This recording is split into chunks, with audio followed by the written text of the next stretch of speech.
皆さんどうもこんにちは、イノファン号です。今回はネクソンが開発中の新作ハードコアアクション RPG ザ・ファーストブレイカー火山をご紹介したいと思います。まずこのゲームの概要からお話しします。ザ・ファーストブレイカー火山はネクソンの人気 IP アラド戦記のユニバースの一つを舞台にした高難度アクション RPG です。ゲームの舞台は数百年前のアラド大陸。主人公火山はもともとペルロス帝国の大将軍として英雄的な存在でした。しかしある日突然皇帝から謀反の罪を着せられ山奥に追放されてしまいます。その後謎のブレードファントムから得た新たな力を持って復讐と陰謀の真相を探る旅に出る物語です。この設定だけでもワクワクしますよね。現在クローズドベータテストが行われており、10月21日15時59分までプレイすることができます。すでに応募は締め切っていますが、Twitch ドロップでベータキー入手が可能とのことです。詳しくは概要欄から公式サイトをご覧ください。正式リリースは PC、PlayStation 5、Xbox シリーズ XS 向けに2025年初頭を予定。まだ少し先ですが、期待して待つ価値は大いにある楽しさでした。それではゲームシステムの詳細に入っていきましょう。まず戦闘面についてです。このゲームを簡単にまとめると、ガードで弾くのが気持ちいいハクスラリー一本道死にゲーです。死にゲーと聞くと尻込みする人もいるかもしれませんが、このゲームは他の死にゲーとは少し異なる特徴があります。特筆すべきはジャストガードの待機時間が長めで、回避の無敵時間が少なめに設定されています。そのため回避主体というより、ジャストガードで敵の体幹やスタミナを削って致命を取るタイプの戦闘になります。ガードをうまく使いこなすことで敵の攻撃を無力化しつつ反撃のチャンスを作り出すことができるんです。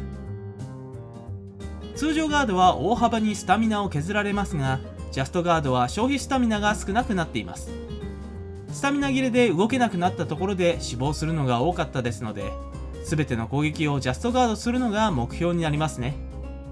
敵の攻撃は激しいですが、ノーモーション攻撃など卑劣な攻撃がほぼなく、ある程度予備動作を取ってから攻撃してくれるので、慣れれば気持ちよく連続でジャストガードを決められるようになります。これは初心者のみならず死にゲーに慣れた人にも代パンしなくて済むのでありがたい設計ですね。武器は二刀流、体剣、槍の3種類があります。それぞれ特徴があってプレイスタイルに合わせて選べるのが魅力です。二刀流は攻撃範囲が狭いけど攻撃速度が速い。体剣は攻撃速度は遅いけど火力が高くて攻撃範囲も広い。槍はその中間って感じですね。どの武器を選んでもそれぞれの特性を生かした戦い方ができそうです。操作方法も簡単に説明しておきます。四角がクイックアタック、三角が強攻撃、 L1 がガード、×が回避です。基本的な操作はシンプルで覚えやすいですね。 L2 を押すと照準が出て R2 で遠距離攻撃ができます。これは敵を引きつけたり遠距離から攻撃を仕掛けるのに便利そうです。ちなみにジャンプはありません。さらに R1 を押しながら四角、三角、丸を押すとスキルコンボを使用できます。スキルコンボを使用するには事前にスキルツリーでコンボを習得する必要がありますが、スキル割り振りはフィールドのどこでも実施できるのも大きな特徴です。武器種ごとのスキルや汎用スキルがあって、通常攻撃を強化したりスキルコンボを増やすなど自分好みにカスタマイズできます。また一度割り振ったスキルポイントは三角を押すとすぐに回収できるため、自分に合わなかったら即座にやり直しが効くのも嬉しいポイント。その上別の武器種に切り替えるなどスキルポイントを一気に回収したい場合は L3 を押し込むことで表示されたページのポイントを一括で回収できるのでかなり便利な仕様です。一方でステータスの割り振りはステージに点在するブレイドネクサスというかがり火的な場所でしかできません。こちらは一度割り振ると変更できないので注意が必要です。キャラクターの成長を慎重に考えながらプレイする必要がありそうですね。続いてこちらがプレイ画面です。画面上部にボスの体力とスタミナが表示されています。スタミナ表記はボスが人型かモンスターかで変わっており、人型はプレイヤーと同じく攻撃行動でスタミナが減り、何もしていないとスタミナが回復します。攻撃のタイミングが分かりやすいですが、スタミナを削り切った後の致命が取りづらい仕様です。一方でモンスター型は致命を取るまでゲージが回復しないため、あとどのくらい攻撃すれば致命を取れるのか分かりやすいです。画面左下は赤がプレイヤーの体力で白がスタミナです。ジャストガードに成功しても多少はスタミナを消費するため、スタミナ管理は難しい印象でした。そして赤い玉が回復の残数で、その下がアイテムショートカットになります。画面中央下部にあるひし形はソウル量を表しており、これを消費して右下に出ているスキルコンボや L2 プラス R2 の遠距離攻撃を行います。この辺りは後ほど実際のボス戦をお送りしますので、そちらで使用感をご確認ください。次にマップ構造についてお話しします。第2章をクリアすると拠点を使えるようになり、そこから行きたいマップに飛べるようになります。推奨レベルが表示されているため、レベルに合わせて挑戦するマップを選べます。ステージの構成はちょっと進んでブレイドネクサスに触ってステータス向上、それと同時に敵が復活する、死亡したらその場所にステータスアップの材料ラクリマを落とすという基本的なソウルライクと同じ仕様です。ゴールまでの道のりは基本的に一本道で、その他の分岐にはアイテムやちょっと強い敵がいる感じです。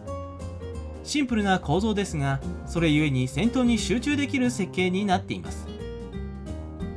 ハクスラ要素もあって、雑魚敵からでも装備が入手できるので、積極的に敵は倒していくのがおすすめです。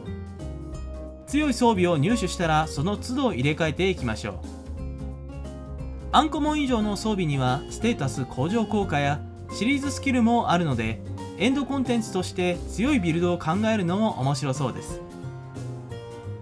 装備を切り替えると見た目も変わりますので、面白い見た目の装備などもあると嬉しいですね。ボス戦では助っ人機能もあります。フィールドの赤く光る場所を触ると敵が出現し、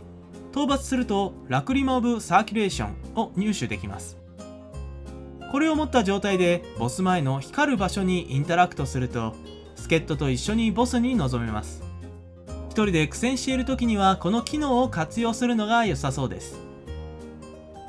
他のソウルライクと違う点として、ボスに倒されて復活した時に少量のラクリマを獲得できる点です。さらに死亡した際に落としたラクリマはボス戦入り口前に置いてありますので、死ぬたびにラクリマが増えていきます。そのためちょっとずつ自分を強化しながら攻略できるのが特徴的ですね。これにより難しいボスでも諦めずに挑戦し続けられそうです。最後に個人的な感想をお話しします。良い点としては敵の攻撃が素直なものが多くて、ちょっとずつ弾きが上手くなっていく実感がとても楽しいと感じる点です。上達の過程を感じられるのはゲームをプレイする上で大切な要素ですよね。微妙な点としてはボスまでが一本道なので、探索好きには物足りないかもしれません。